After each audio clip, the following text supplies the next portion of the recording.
Welcome back.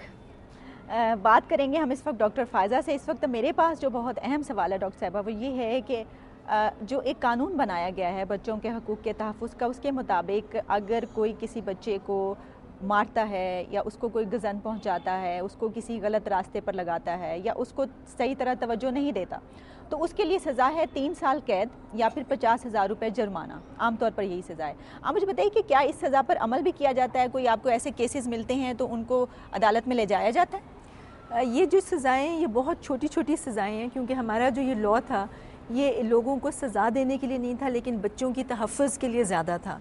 लेकिन ये छोटी सज़ाएँ इसमें रखी गई हैं क्योंकि जो ज़्यादा बड़ी सज़ाएँ हैं वो हमारा जो नॉर्मल पीनल कोड है उसमें ऑलरेडी अवेलेबल हैं।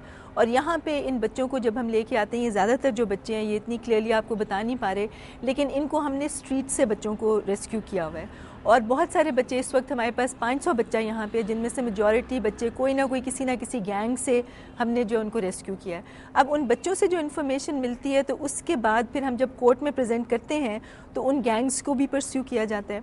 पिछले चंद सालों में 33 गैंग्स तो ऑन रिकॉर्ड हैं जिनकी निशानदेही करवाई है बच्चों की इन्फॉर्मेशन के थ्रू। सिर्फ आपने निशानदेही करवाई या उन पर? जी, निशानदेही करवाई, फिर वो कोर्ट में आए, उनके खिलाफ FIRs हुई और उनको सजाएं मिली। मुझे ये बताइए कि इस चीज़ को ख़त्म करने के लिए कि गैंग्स जो हैं ख़ास तौर पर जो बच्चों को इस्तेमाल करते हैं, भीख के रास्ते पर डाल देते हैं या दूसरी तरह से बेराह रवि पर लगा देते हैं, इस चीज़ को ख़त्म करने के लिए आप क्या सोचती हैं कि क्या किया जाना चाहिए?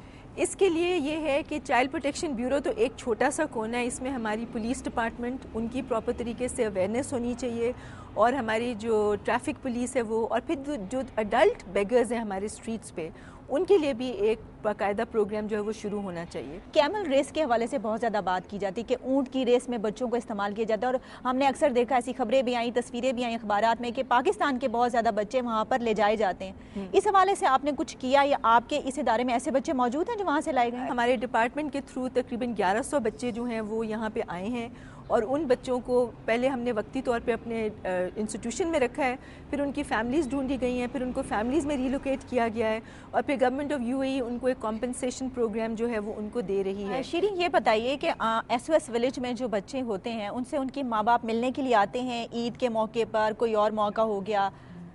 जी बिल्कुल आते हैं। हमारे लास्ट संडे हमने रखा हुआ महीने का, फिर वो आते हैं मिलने, मिल के जाते हैं। ईद वगैरह पे वो अपने घर नहीं जाते, हम अंदर ही ईद मेला करते हैं कि बच्चों को ये हमने तसव्वुर दिया हुआ कि ये आपका घर है, आपने कहीं और नहीं जाना। तो अंदर ही हम अब प्रोग्राम मुख्तलिफ़ किस्म के कर लेते हैं, हर इवेंट के मुताबिक कर लेते हैं। अगर आपके ख्याल में कितनी तादाद बच्चों की ऐसी है कि जो जेन्युइन हैं, कि उनके जो पेरेंट्स हैं उनको वाकई प्रॉब्लम है या पेरेंट्स नहीं हैं इस वजह से हैं, और ज़्यादा तादाद क्या ऐसे बच्चों की होती है कि बिला वजह पेरेंट्स भी छोड़ जाते हैं? नहीं, हम नहीं लेते वो बच्चे, हम नहीं लेते। आप रिसर्च पहले करते हैं? हाँ जी, रिसर्च करके पहले सारा तहकीक करके फिर हम वो बच्चा लेते हैं कि ये आया मुस्तहिक है भी कि नहीं। अच्छा, और आपका क्या क्राइटेरिया है मुस्तहिक होने का? हम जो लेते हैं जिसकी माँ मर जाए उन बच्चों को लेते हैं विलेज में। वो इसलिए कि माँ तो जब मर जाती है तो बच्चे की केयर करने वाला कोई नहीं होता, तो हम माँ का प्यार विलेज में देते हैं। माँ अगर ज़िंदा हो तो वो बच्चे को पाल लेती है जैसे तैसे करके। आपको फंड्स सही मिलते हैं? आपकी मतलब पूरा हो जाता है, कोई प्रॉब्लम नहीं होती, या आप चाहते हैं कि अभी इस सिलसिले में लोग कम आते हैं? फंडिंग के हवाले से नहीं, माशाल्लाह हमारे जो लोकल लोग हैं हमें बहुत सपोर्ट करते हैं।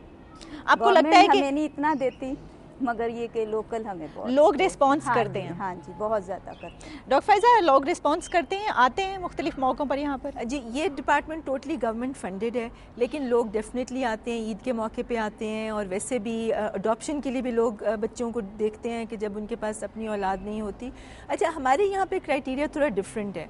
हम ये सोचते हैं कि अगर एक बच्चे के वालिदैन हैं लेकिन उनके बावजूद वो बच्चा सड़कों पे अपनी रातें गुजार रहा है, तो उसको, वो एक ऑर्फन ही है या वो अनअटेंडेड बच्चा है, तो उसको फिर हम स्ट्रीट से उठा के ले आएंगे चाहे उसके वालिदैन हों, और फिर कोशिश ये होगी कि अल्टीमेटली बच्चा जो है वो फैमिली में जाए। लेकिन जब तक उसकी फैमिली तैयार नहीं होती या इस काबिल नहीं होती उसको रखने के, तब तक बच्चा जो है वो सिर्फ इसलिए कि वालिदैन दोनों ज़िंदा हैं वो सड़कों पर अपनी ज़िंदगी ना गुजारे और तशद्दुद का शिकार ना। डॉक्टर फ़ायज़ा, आपका बेहद शुक्रिया। शीरीन, आपका शुक्रिया, आपने हमें मौका दिया आज का दिन यहाँ पर गुजारने के लिए। इन बच्चों का सबसे ज़्यादा शुक्रिया।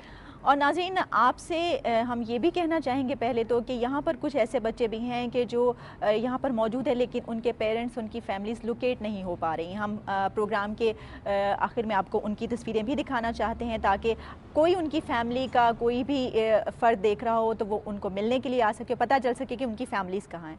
इसके साथ साथ एक बात जो बहुत ज़रूरी आपसे प्रोग्राम के आखिर में कहना चाहूँगी वो ये है कि हम अपनी ज़िंदगियाँ गुजार देते हैं लेकिन हमें बाज़-औक़ात याद तक नहीं रहता कि हमने किसी के लिए कुछ करना है या कोई ऐसा भी फ़र्द ही हमारे इर्द गिर्द मौजूद है जिसको हमारी ज़रूरत हो। यहाँ पर इस इदारे में ऐसे बेशुमार बच्चे हैं जिनको हमारी बहुत ज़्यादा ज़रूरत है। हमारी ज़रूरत इसलिए है कि उनको प्यार की ज़रूरत है, चीज़ों की नहीं। तो क्यों ना इस ईद पर हम ये ईद इन बच्चों के साथ मनाएं और आप तमाम लोग जो ये प्रोग्राम देख रहे हैं इस ईद पर इनसे मिलने के लिए ज़रूर आइए।